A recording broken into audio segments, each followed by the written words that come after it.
formulação, que o próprio Ministério da Educação dá uma diretriz para que a gente faça uma mudança e dessa forma, ou ele foi mal gerenciado, porque existe mercado para todos. Em todo o nosso estado, Ceará, a gente não tem um curso assim de nicho específico. Às vezes o mercado, ele não vai estar no ensino privado, ele vai ter uma demanda maior no ensino público, mas existe sim uma demanda. Vamos dar um exemplo como a pedagogia. Pedagogia está entre os cursos com a maior demanda, sim. Só que houve uma mudança no perfil. O perfil da pedagogia está muito mais voltado no ensino superior privado EAD. Por quê? Porque esse profissional, que muitas vezes está lecionando em algumas escolas pequenas, ele precisa da formação, mas ele precisa trabalhar e ele tem que ter um horário mais flexível. E o EAD é uma metodologia, uma modalidade de ensino que cabe para aquela pessoa que não tem disponibilidade de tempo e também de estar ter mobilidade na nossa cidade. Não consegue ter a mobilidade, tem questões pessoais, tem 3 empregos, consegue estudar? Consegue, faz à distância, né? Na Estácio, nosso ensino é o mesmo curso presencial à distância, muda a plataforma, a metodologia, a forma pedagógica do curso, mas você vai ter o mesmo conteúdo e vai ser um profissional com o mesmo diploma. Então, tem que estar, né, querendo estudar, você estuda onde você quiser. Aí eu pergunto, a multiplicação de cursos, a multiplicação de instituições, interiorização, como é que está isso? Como é que isso favorece a sociedade? Eu lembro quando eu morava no interior, lá em Sobral, que só tinha uma faculdade, pouquíssimos cursos, né? A gente, quando terminava o ensino médio, vinha-se embora para a capital, e a família dizia que tinha vindo para ser doutor, né? É verdade. Então, vinha estudar para ser doutor. Então, e hoje isso está tão... A faculdade que está indo para o interior, como é que está isso? Como é que está essa relação? Como é que está essa sensação de ser doutor? Que parece que todo mundo hoje é doutor, né? Tem acesso ao nível superior e todo mundo pode ser doutor, basta querer. Como é que está isso? Eu vejo isso até como uma coisa republicana, né? Democrática, a questão da disseminação do conhecimento. Por que o conhecimento ele tem que ficar num grande centro? Por que o conhecimento não pode chegar no interior, ainda mais através da tecnologia que existe hoje, certo? A gente pode abordar daqui a pouco a questão do ensino à distância, certo? Que é uma das formas de você pulverizar, você democratizar e você incluir a população que ficava até 20, 30 anos atrás marginalizada em cidades do interior porque não tinha acesso a esse conhecimento. Então, isso é uma coisa extremamente interessante. Além disso, isso faz com que muitos cursos se reinventem. Essa questão do conhecimento hoje à disposição obriga os cursos a constantemente se reinventarem. E eu até reforço a questão da pergunta anterior, que a gente estava discutindo, é que muitos cursos, alguns cursos estão até fechando as portas porque esqueceram de se reinventar. Certo? Eu vou dar um exemplo. Na engenharia, por exemplo, a engenharia é uma coisa, a engenharia civil. A engenharia civil ainda tem o conceito de você levar a fábrica para a obra. Toda obra é uma coisa artesanal. Você monta uma fábrica, constrói uma edificação, desmonta a fábrica e vai para o próximo terreno. A engenharia hoje já está se reinventando. Você já tem hoje fábricas de edifícios. Recentemente eu tive num seminário aqui com a indústria da construção civil, em que uma empresa chinesa deseja se implantar aqui em Fortaleza e ela fabrica edifícios de 100 andares, de 200 andares, de 300 andares e é capaz de construir um edifício de 200 andares em 90 dias. Isso é reinventar o conceito da profissão. Vou dar um exemplo no direito, que pode até gerar uma polêmica. Agora mesmo, a IBM tem o computador, o supercomputador dele, o Watson, certo? Que o que tem? É uma grande base de dados de medicina, de direito, e que de repente você está em casa, você necessita de uma informação sobre um medicamento, sobre uma dor, alguma coisa, e você consulta uma base de dados de um computador com inteligência artificial. Você está na sua empresa, você tem por exemplo, uma dificuldade, uma dúvida sobre como gerenciar um determinado tributo, você consulta essa base de dados e o computador lhe dá a informação. E onde é que está o profissional do direito e o profissional da saúde aí, certo? Ele tem que se reinventar e as universidades têm que estar de acordo com isso. Lá na Estácio, a gente constantemente está reinventando os cursos, para a gente justamente ficar sempre antenado com isso. E essa questão da gente usar a tecnologia, da gente usar o EAD, da gente interiorizar o conhecimento, é uma das coisas que a gente tem feito isso todo dia, inclusive com polos que estão agora no interior, até a professora Ana pode falar melhor do que eu, que ela está conduzindo esse processo. E eu queria, assim, falar uma coisa que nós estamos aqui esquecendo.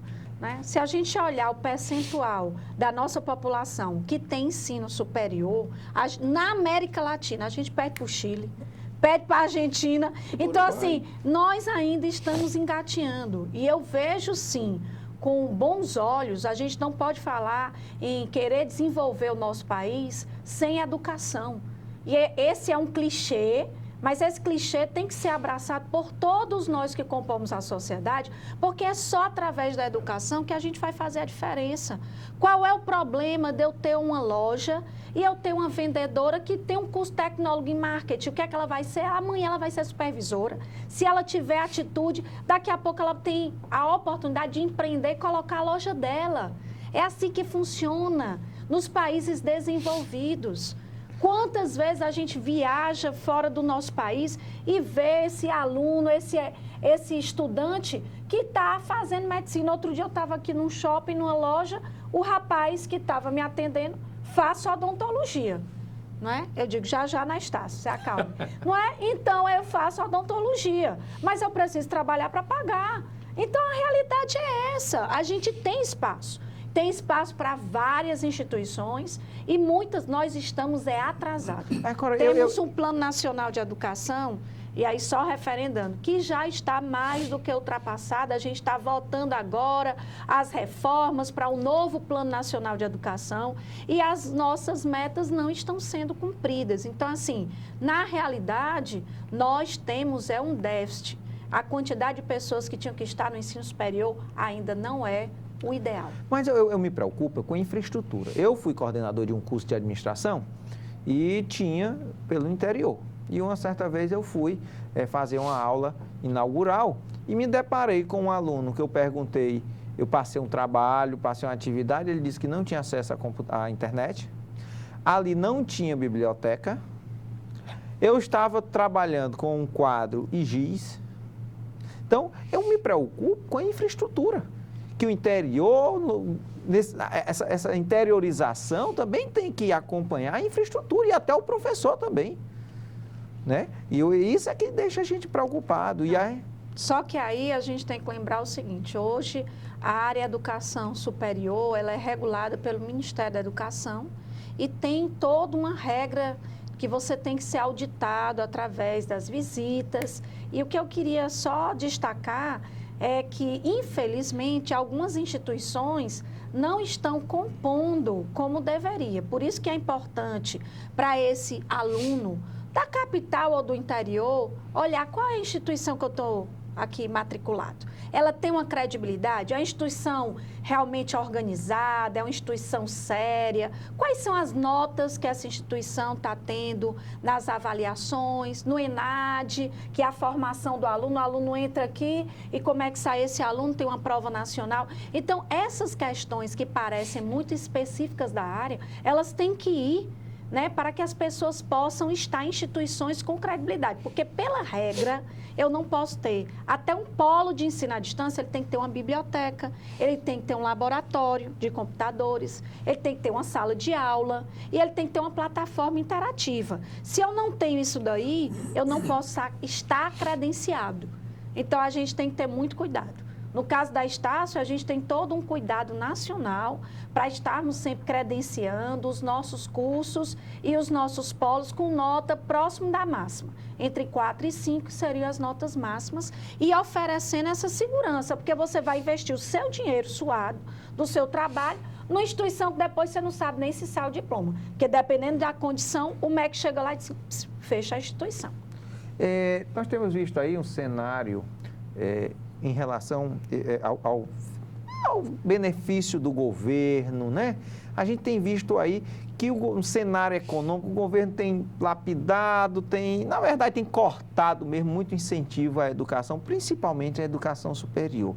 Eu queria tratar desse assunto no próximo bloco. Daqui um minutinho, eu queria exatamente saber do impacto desses atos do governo em relação ao aluno em sala de aula, como é que isso impactou mesmo, a interiorização, que tem muitas instituições que foram para o interior baseado naquele aluno que tinha fiéis, tinha benefício do governo. Como é que está essa instituição? Um minutinho só, no nosso retorno a gente trata desse assunto para você.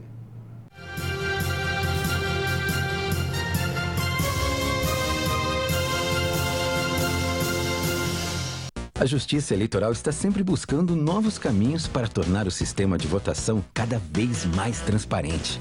E as próximas eleições vão contar com um novo avanço tecnológico, o QR Code. Com ele, através do seu celular, você vai ter acesso a todos os resultados de cada sessão eleitoral. Funciona assim: após o término das votações, o boletim de urna é impresso com o QR Code e fica exposto em cada sessão, através de um aplicativo que será disponibilizado gratuitamente pela Justiça Eleitoral. O QR Code é lido e transfere todas as informações para o aparelho. Ou seja, você pode auditar os resultados na hora e comparar com a apuração no site do TSE. Tudo simples, rápido e muito importante, mantendo o sigilo dos votos dos eleitores. Com o QR Code, você vai ganhar mais um lugar de apuração nas próximas eleições, o seu celular. Saiba mais em tse.jus.br. Justiça Eleitoral. A justiça da democracia.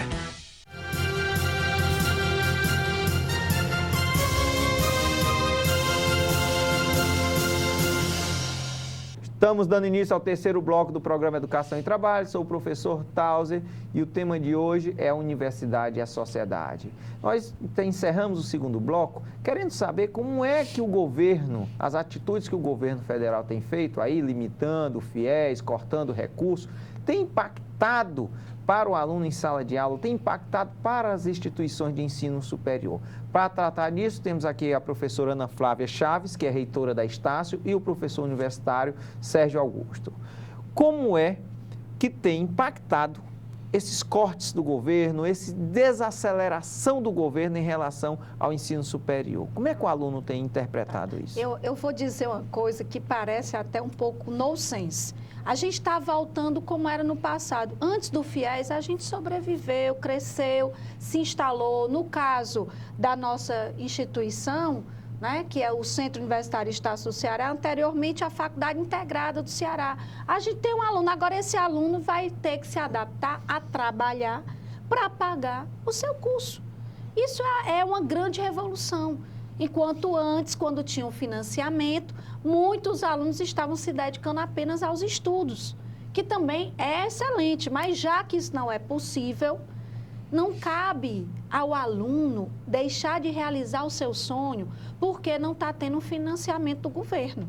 E nem cabe a gente, instituição de ensino superior, parar as nossas atividades, não ir, né, vencer todos esses desafios para não promover o ensino superior.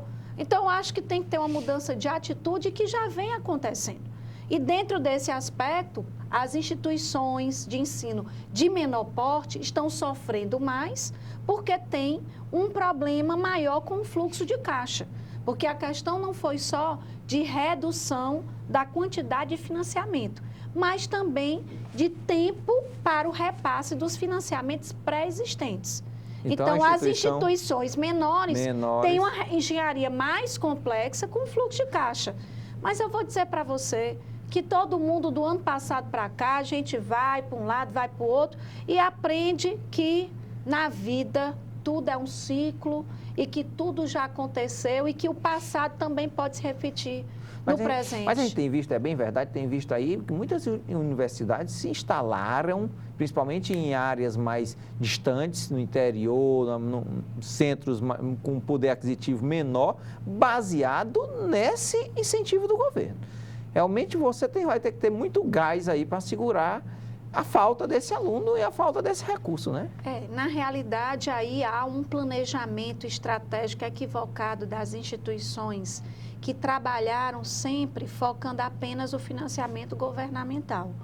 Né? Nós sempre trabalhamos com financiamento, mas também buscando o aluno que tivesse condições e que pudesse, a gente, através do nosso espaço de estágio-carreira,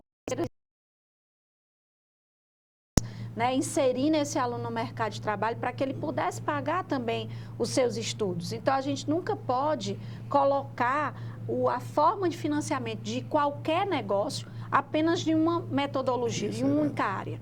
Né? Se você olhar, até mesmo saindo um pouco da área de ensino superior, um negócio, uma empresa, não vou financiar tudo aqui no empréstimo. Começa a ter problema nesse empréstimo, a taxa de juros sobe, a empresa quebra. Então, isso é um equívoco.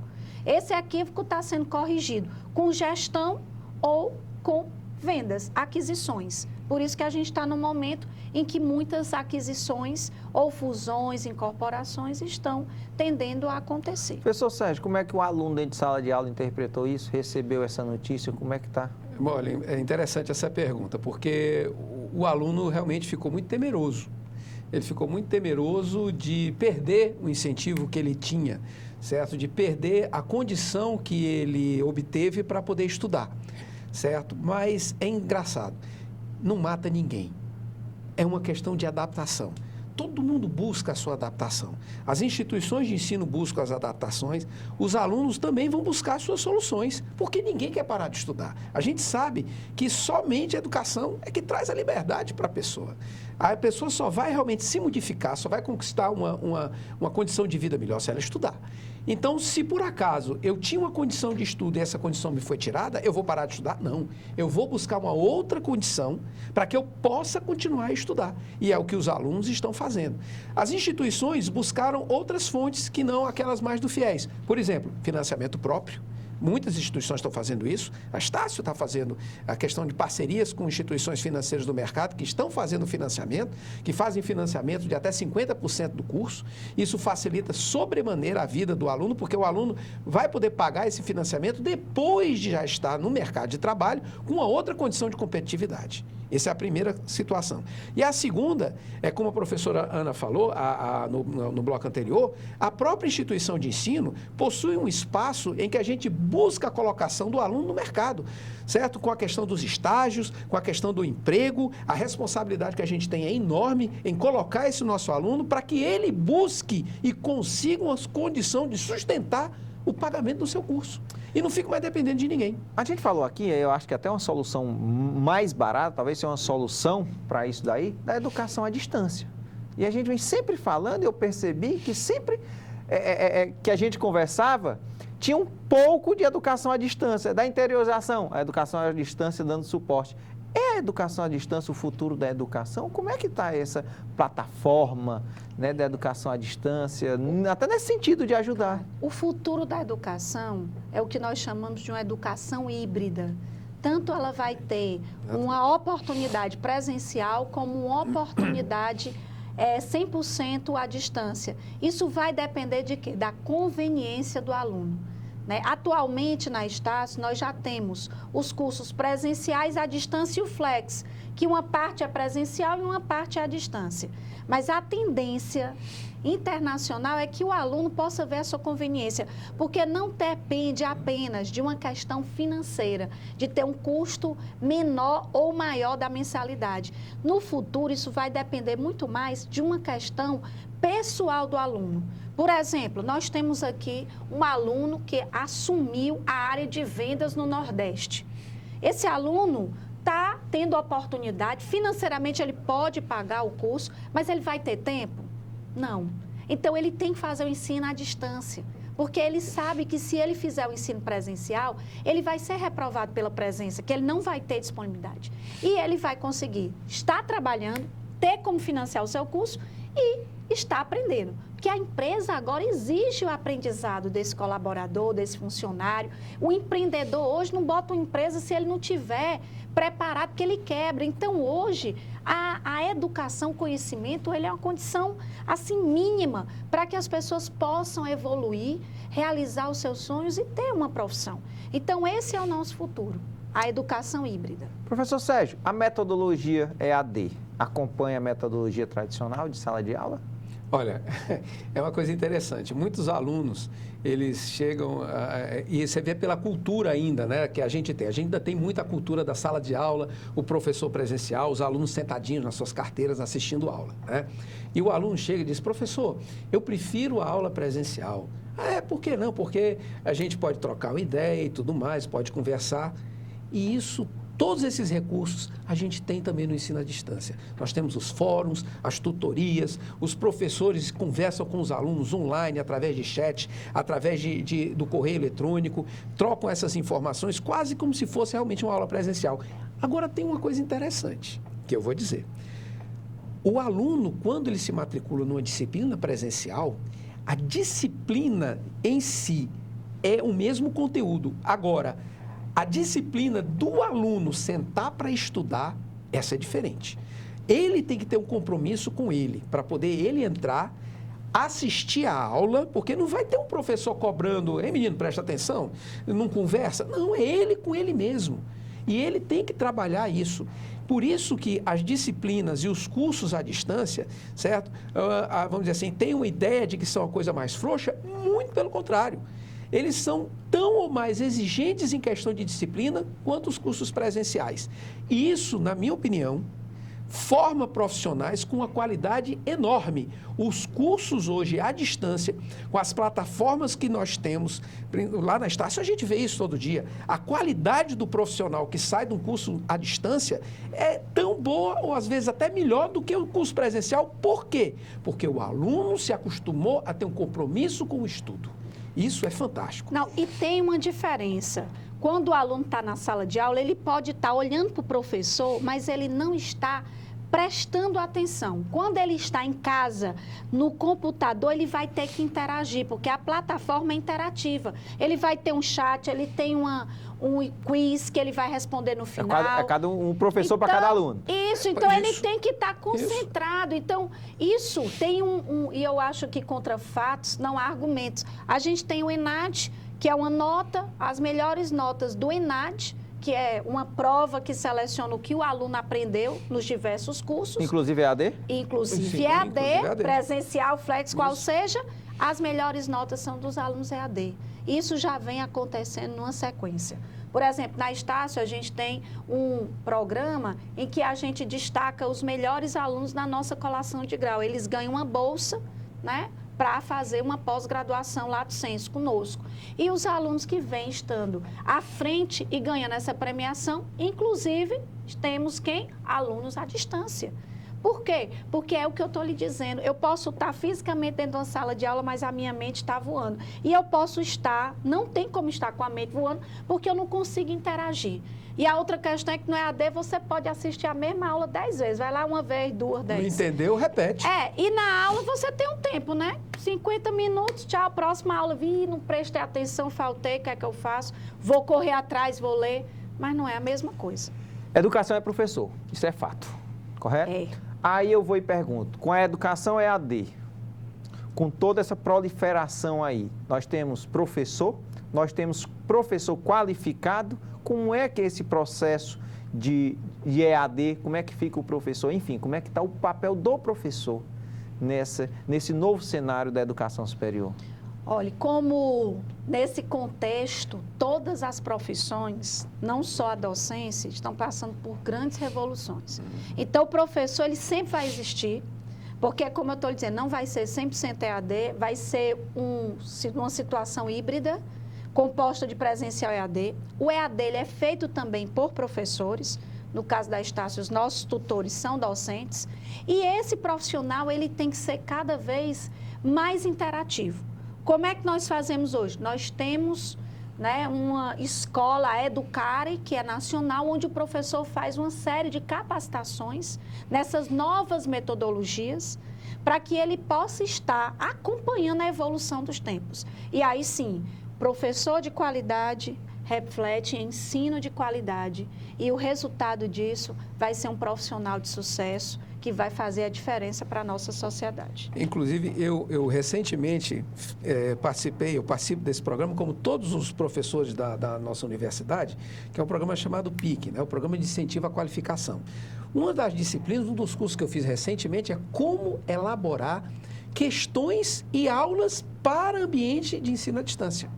Então, realmente é uma reinvenção. O professor passa a trabalhar com mídias, com informações, com uma dinâmica de aula, que é uma aula interativa diferente da aula da sala de aula, certo? Aquela aula clássica, ele aprende a fazer uma coisa diferente. Olha, eu sou engenheiro civil, acostumado a trabalhar numa sala de aula com, vamos dizer assim, uma coisa bem cartesiana, né? Na matemática, na física. E quando eu fiz esse curso, eu vi o mundo que está à disposição do professor para ele trabalhar com multi-recursos, com uma série de informações e, vamos dizer assim, uma aula muito mais rica do que uma aula presencial. Então, é importantíssimo o professor se reinventar. Professor haverá sempre. Como a professora Ana acabou de falar, na verdade, nós vamos ter cursos que são híbridos. É uma formação mista de ensino à distância e ensino presencial. Até porque existem certas disciplinas, como por exemplo a engenharia, em que você precisa ter aulas de laboratório. Então, essas aulas serão presenciais. Mas algumas outras aulas, algumas outras disciplinas podem perfeitamente serem à distância. E com uma riqueza que uma sala de aula convencional não tem como oferecer. A universidade é pesquisa, educação, pesquisa e extensão. Como é que está essa relação na faculdade com a sociedade? Como é que está a pesquisa? Como é que está a extensão, a educação continuada? Como é que está sendo feito isso? Olha, eu acho que você falou tudo, o tripé ensino, pesquisa e extensão, ele é fundamental, né? O ensino, a gente tem as atividades dentro e fora de sala, a extensão é a ligação que nós temos com toda a sociedade. Então, a responsabilidade social é a extensão, porque nós temos que prestar serviço à nossa comunidade, normalmente. E aqui na Estácio, em todas as cidades que nós estamos presentes no Brasil, a gente está prestando serviço constante à sociedade para mostrar o nosso egresso e mostrar ao nosso aluno como é que eu vou ser um profissional. Eu tenho que servir o próximo por meio da minha profissão. E a pesquisa, ela não pode deixar de existir, porque dentro da sala de aula você já tem que ter pesquisa. Porque no mercado de trabalho, eu não posso trabalhar um conhecimento parado. Ele é um conhecimento em produção. E a pesquisa ensina que nós vamos poder produzir conhecimento. E esse, sim, é o caminho. Falta a gente incentivar mais essa pesquisa e aproximar as empresas ao que nós estamos produzindo dentro do nosso ambiente. Aí, sim, a gente vai estar com características de ensino de primeiro mundo. Uma coisa que é interessante nessa questão da pesquisa é que realmente, a universidade é um centro de geração de conhecimento, certo? Existem dois tipos de pesquisa, a pesquisa pura e a pesquisa aplicada. A pesquisa pura é aquela pesquisa que o pesquisador pesquisa, vai tentar descobrir um novo componente que ele não sabe nem para que vai ser usado. Às vezes 10, 15, 20